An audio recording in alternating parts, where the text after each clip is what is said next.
Hi, Anamala. That's the deal. Everybody, this is Angelo Quinones, and welcome to Iron Ministries. Now, I'm going to be speaking in my capacity in the ministry that I made, actually, so hopefully this can help some people biblically. Though I don't have a verse of scripture for you, but everybody knows that this is true, and this is basically common sense. What am I talking about? Okay. Well, I'm talking about having a good conscience, having a clean conscience between you and God and you and mankind. And I speak of this because, my wife and I are going through a separation, not a legal one yet, meaning there's no papers involved, there's no lawyers involved. That's going to come later after divorce settles upon the Philippines like it's supposed to do, because Jesus said, okay, that, let me see, me epi parnea,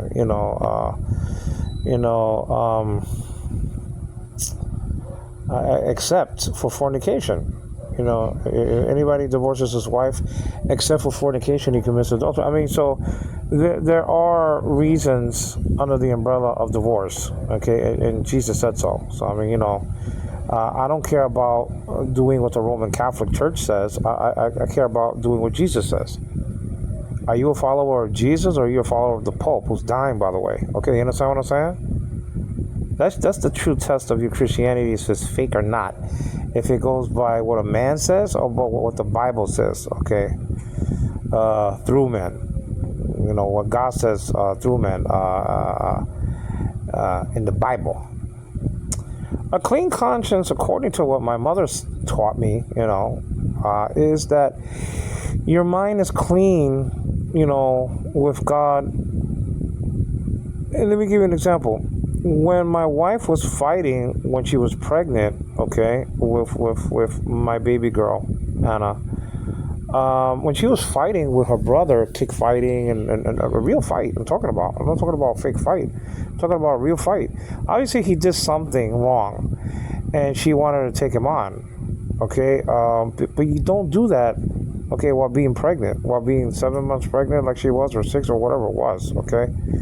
Because the child could have died. Just one blow will be enough to kill a child in the womb. Even though people don't know how to punch. People do not know how to punch. Unless you're a boxer or a trained fighter, people don't know how to punch. But, okay, the punches of people are pretty effective when it comes to that kind of a damage that you can cause an infant in the womb, So any punch can take out a child's life in the belly of his or her mother. You understand what I'm saying? So if something happens to Anna, God forbid, she's not going to ever forgive herself, because she probably caused the condition that Anna's in now. The condition of seizures, and the condition of her head that it didn't grow to normal size, and whatever the case may be. I mean, Anna is alive and alive now, but let's say that Anna passes away at a very young age. Well, she's never going to forgive herself, because her conscience is dirty. And now Ariza's conscience is very dirty toward God and toward her daughter. For example, today I have walkie-talkies. I called the cops on Ariza on January the 28th because I was just fed up. I was sick and tired of her cavalier, lazy attitude. And I told the cops that. I talked to the police like about more than an hour about, Riza's irresponsibility in taking the walkie-talkies and having them on and coming on time and treating this situation of having a special child seriously. Okay, and even the cops copied me and told her, you have to take, this more seriously. Even they were there saying that to her. Now, I wish I could have recorded the whole thing. Maybe if there's a next time, I'll record the whole thing. But I think if there's a next time, they want her for something else anyway. They either want to arrest her, or they want her for questioning because of her illegal playing of illegal lotto. So they were looking for her several weeks ago, and she was in hiding for about a month. Riza, my wife, was in hiding from the cops. Okay, but that's not what she's going to be, having a bad conscience about. The lack of of coming here on time when I call her. Okay, this is not every time, but this is for the most part. When I say, for example, today I called on a walkie-talkie. I said, can you, around 2 o'clock or whatever it was, can you come over because I think she needs medicine. And we all know the medicine that she needs. I don't have to get into the details and stuff like that. It's when I talk about that she needs medicine, she needs her seizure medication. Now, sometimes it's hard for me to put the medicine inside because Anna is clenching her teeth, and so it's hard to pour the medicine inside. Now, from now on, when she cries out loud, I could just put the medicine while she has her mouth open. But, she told me on the walkie-talkie, my wife, Anna's mother, Riza, quote, "I'm eating," end quote. No, you don't do that. When I want you to when I want you to come over to help Anna, to give her medicine, you drop everything. Unless it's a life and death situation and you're giving CPR to somebody or whatever the case may be, man, you drop everything and you get your ass over here. Okay? Sorry for the strong language. You get your butt, okay? You get your fat butt, by the way, over here on time. But she waited like about 10 minutes. And when she came over here and I told her, I said, didn't I call you to give the medicine to Anna? Why did you come like 10 minutes? Oh, I was eating. No, you come here on time. So like if something happens to Anna in the future, well, first of all, her fight would risk her probably giving her the condition of that she has now, the head that's not well formed in the forehead area. She's going to have a dirty conscience between her and God and her and her daughter, that she probably caused this condition to begin with. Not to mention that she broke up a fight when she was pregnant also. It's not only that she was fighting with Risker, punching and kicking him, and then he got fed up and then started to do violence on her, and then I had to break it up, But she actually broke up a fight between her father and mother. It took 3 people to break up the fight. He wanted to knock her block off because she stole money from him, okay, meaning the mother, Ariza, stole money from her father. So her father wanted to retaliate and beat her to ribbons. You understand what I'm saying? And so it took 3 people to hold him down. Two of her brothers, okay, Risker and Romanito, and guess who? Riza, while being pregnant with Anna in her stomach. You just don't do stupid things like that. You let them break up the fight. Why you have to get yourself involved in your pregnant stomach? So those are 2 violent actions that she was going through that it did not need to be so. Not to mention that her father came in the house smoking, and you know that third hand smoke is no good. Third hand smoke is actually the baby receiving the smoke. Not necessarily. Okay, when you say third hand smoke, it's not the smoker or then the mother, but it's the third party involved, which is the baby. So if something happens to any of her children anyway, it doesn't really make a difference because she's been violent to a couple of the kids. Okay, she caused Mary to collapse. She almost killed her daughter. And it's strange because when Riza was small, she was made to have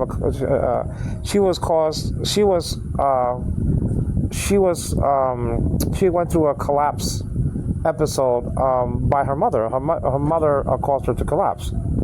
So, but when she got older and she had a daughter, she caused Mary to collapse. So that's a very violent act against a child, one of her 5 children, 3 at that time anyway, with her ex, who's dead now.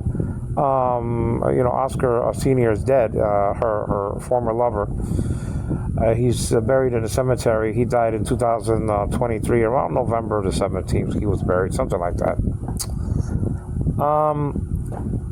Hi, Anna, my love. She's with me. And so also she hit violently Godfrey, who's now 12 years old. At that time, he was about 5 years old, something like that, or 6. He was very small and skinny, and she took a branch off the tree here in the Philippines and beat him quite badly. Okay, First of all, if you do that in the United States of America, if you get caught over here, they'll probably take you to jail also. But definitely 100%, if you do that in the United States of America, first of all, they'll take away your child and they'll put you in jail. Okay, speaking about jail, that she's scared about, confronting the cops. She could have easily went to jail. Probably if the police saw her or something like that, or somebody reported it, but nobody did. And then the other acts are, with Anna, that she did violence to her brother. Instead of calling me or her parents to deal with or risk her, so that was a violent act, not against the baby itself, but herself, but against her brother. So, 3 of her children's violence was done in one way or another, voluntarily or involuntarily. And then the other 2 kids, Sean, my child, and Oscar Jr. Oscar Jr., she fell asleep, and then he fell from her lap, and then as a baby, he hit the floor. And then several times I told her to be careful with my son, that he do not fall off the bed, and she did not do that a good job enough. But she never wanted him. She never wanted a 5th child, so she did all she could to stop the conception of the child. And but he was conceived, and then he was born, and she wanted to do violence. At least she wanted to either lie about it or wanted to do violence to get rid of him, to kill him. At least she said she was doing that. She didn't go through with it, but she if anything happens to any of her kids, she's going to have a very dirty conscience. That's just all there is to it. She's going to have a dirty conscience, especially with Anna, though, because Anna's the special child, not anybody else. She has 5 kids, and Anna is the special child. We do not know that the violence that she has done, while being pregnant with Anna twice, stopping a fight and causing a fight, we don't know if that affected Anna's head, we don't know. We do not know that. I cannot tell you 100% sure that she caused it, but it didn't help the situation, It didn't help the situation. It didn't help the situation. And the times that her father came in to smoke in the house, and she said nothing, except when I would stand up and say, hey, tell your father not to smoke. Well, I mean, she has to have a very bad and dirty conscience between her and God, and her children, especially Anna. That's all there is to it. And my mother said that the clean conscience toward God is one of the most important things in the world. You have to have a clean conscience between you and God and you and mankind. And if you don't, that you don't have anything at all. You know that you're doing something wrong, or you know that you did something wrong, you didn't get any forgiveness for it, or whatever the case may be.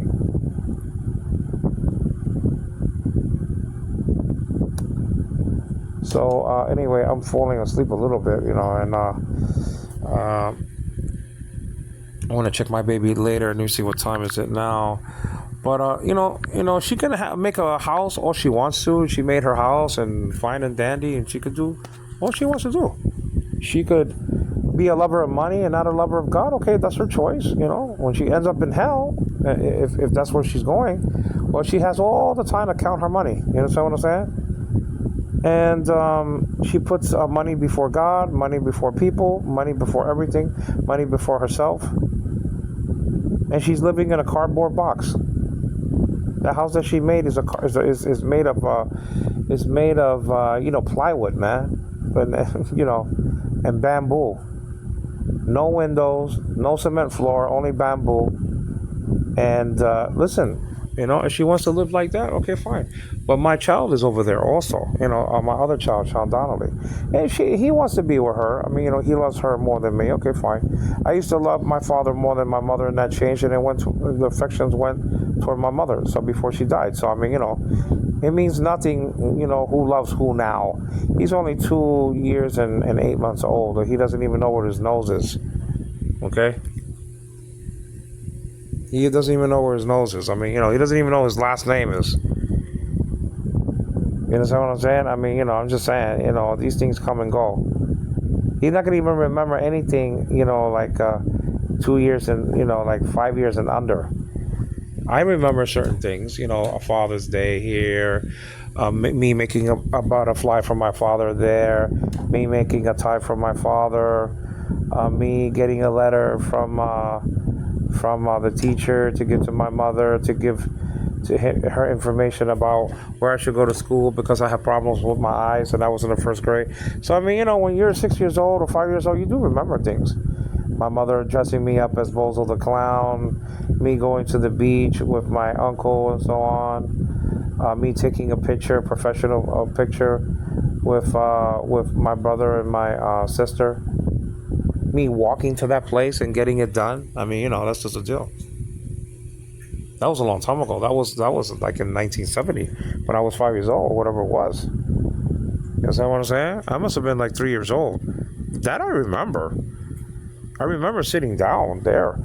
It would seem to be the case that outstanding things you do remember. You do remember outstanding things, Not everyday things, but just outstanding things. You really do. Something that's life-changing or, important in the moment and stuff like that. But I'm telling you right now, I don't want to have to do nothing with reason. And then she throws the door. She throws the door with all her force. It's a 300-pound door. I think this door is a 300-pound door. It cost me like $100 or whatever it is, or $80 or whatever. It's a hard wooden door. It's a very good, well-made door. Well made and cut. Okay, you understand what I'm saying? I mean, metal doors are safer, I guess, But, what are you going to do? Can't have everything in life. But, that's the deal. The deal is that, and I told her, something. Because you have a cavalier attitude again and again and again. I told her today. The loan that we're supposed to get in July, and I'm supposed to get, every 32,000 peso, I'm supposed to give you 10,000. Every 64,000, I'm supposed to give you 20. Every 96,000, I'm supposed to give you 30. Man, you can forget that now. You're not gonna get nothing.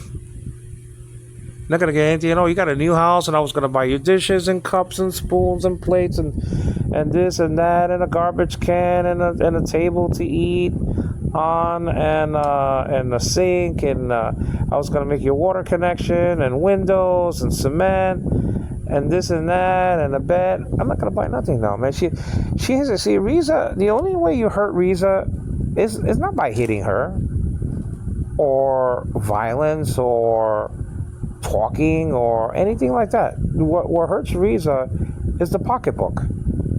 You take that away, and also I'm gonna tell her not to come to inside my house anymore because I don't want any more flying doors. Okay, I don't want any more flying Dutchmen. You understand what I'm saying? She's not supposed to come here and slam doors. This is not her house. So she's not coming in unless the baby has a seizure attack or something like that, or inside. Then that's when she can come inside, and give the medicine to Anna if I can't give it. I took the walkie-talkie away from her. It's absolutely disgusting and hideous how this woman behaves. And she's going to be 39 years old this December the 28th. She's going to be 39 years old. I came here when she was like 31. She's going to be 39 now. She has a very, I'm falling asleep, so my mind is wandering, sorry about that, So it does that when you're sleepy, just you start talking like gibberish, like one of my friends used to, say, Patricia, I forgot her last name, but she used to have like an English accent. She was Jamaican, so I guess she has that English accent,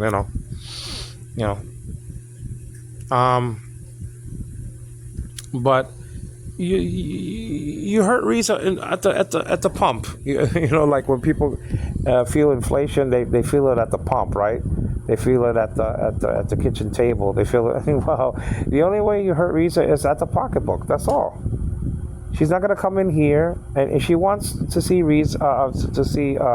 Anna, she could take Anna for 10 days or 15 days. I don't mind that. It gives me a rest, and it gives her an opportunity to be with her mother, and vice versa. And so she's not gonna come here to visit here. That she could come at the door and drop off Anna, or drop off Sean, or pick up Sean. But this idea that that you're just gonna come in here and it's gonna be no. And the things that I was gonna get her, of the upcoming month, just on a regular without the loan, I'm not gonna get it for her now. She just doesn't. She doesn't respect me. She treats me like garbage, and it has to stop. And the only way it's going to stop is when you hit her at the pocketbook. That's all. See, Risa knows no other language but money. You hit her where it hurts. You hit her right at the gut. You hit her right at the heart, but not physically, metaphorically. It has to start at the pocketbook. And I'm going to start next month not buying her chicken, not buying her food, not giving things to her when she needs, not giving her water, not giving her nothing. Except for the things of the babies that I'm supposed to do. That's not going to change because of her. I'm always going to give them their Pampers and their wipes and their food and their milk and their sugar, and I think I said wipes already, and their medicine and their vitamins and whatever the case may be. For them, everything. They don't have any fault of what their mother is doing. No. See, Riza, if you're listening to this, you're going to get hurt in the pocketbook. And don't tell me you don't care. Because you care. Because nobody, no brother, no sister, no father, because he only gets, peanuts, when he works. He gets like $10 a day. No mother, no friend, nobody is going to give you, $30,000 right in your hand. Nobody's going to do that. Nobody can afford to do that. They have their own family. They have their own kids. They have their own homes. And they have their own, lives. They're not going to give $30,000 to her. Okay, so they're not going to give that to her. They can't afford it. So I was going to give her more than all the brothers combined. But that's not water under the bridge. That's right now. That's not going to happen. Because you hurt Riza at what? At the pocketbook, in the pocketbook. You hurt her there. That's how you hurt her. No, she's very disrespectful. She's not a God-fearing person. She doesn't love the Bible. You should see the Bible is just tossed with the other items on the bed or something like that. It's deplorable how she has the Bible. She has the Bible and a whole bunch of junk surrounding or on top of the Bible. She has no respect for the Word of God. She has no respect for God. She doesn't fear God. She will, and that's just the deal. That's how it has to. But this has to do with conscience, and which means with knowledge. Conscience means with knowledge. Con is with. Chance is from science, which means knowledge.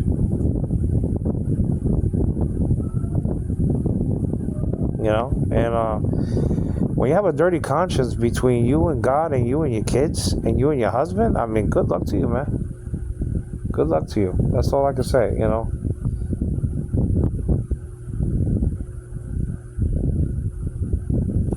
This is Angelo Cunha. Take care, guys. Bye-bye now. Bye.